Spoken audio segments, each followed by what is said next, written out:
রাখতো, যে কারণে আমরা ভয় পাইনি।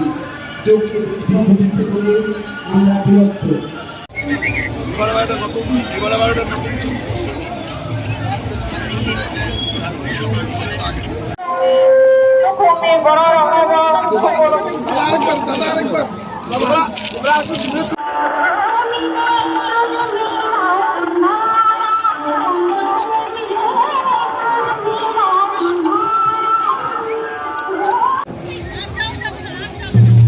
হ্যালো হ্যালো সফল করার লক্ষ্যে আবার সকলেই বদ্ধপরিকর। এই মহতী কর্মসূচিকে বাস্তবায়িত করতে এবং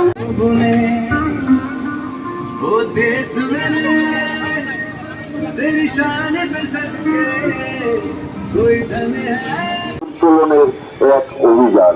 আজ 14 আগস্ট স্বাধীনতার 75তম বছর পূর্তি। আগের দিন এই হর ঘর তিরঙ্গা অভিযানকে সামনে রেখে রাজ্য শিক্ষা দপ্তরের উদ্যোগে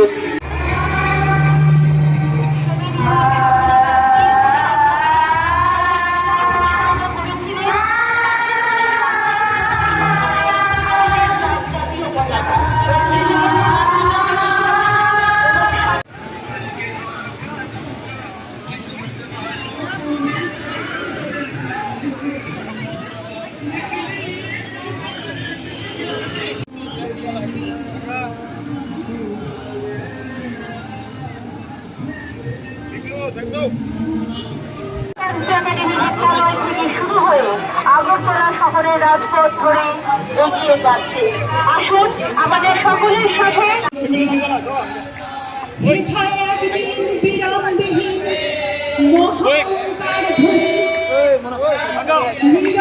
আমাদের এই হর ঘর তিরঙ্গা কর্মসূচির অঙ্গ হিসেবে শিক্ষা দপ্তরের এই প্রয়াসকে আমরা সাধুবাদ জানিয়ে পায়ে পা মিলিয়ে আমরা আরে ম্যাডাম ম্যাডাম আরে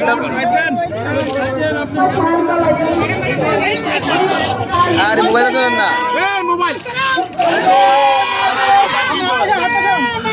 75 বর্ষ পূর্তি উপলক্ষে আমাদের স্বাধীনতার আজকে আমাদের এডুকেশন ডিপার্টমেন্টের তরফ থেকে মাননীয় এডুকেশন মিনিস্টার রতনলাল নাথ মহোদয় উদ্যোগে এবং ডাইরেক্টর সাহেব এখানে আছেন, ওনাদের উদ্যোগে খুব সুন্দরভাবে এখানে প্রায় সেন্ট্রালি প্রায় 6টা স্কুলের মাত্র তাদের এখানে এই র্যালিতে অংশগ্রহণ করেছে।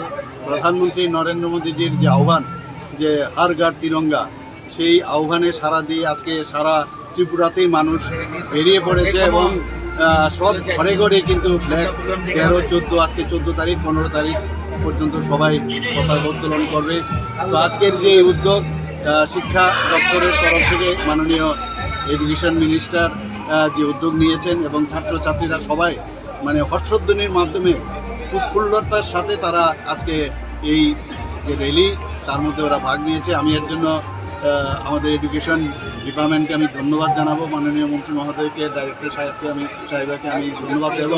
এবং সত্যিকারের অর্থে যে আজাদি কা অমৃত মহোৎসবের একটা পার্ট হচ্ছে হর ঘর তিরঙ্গা।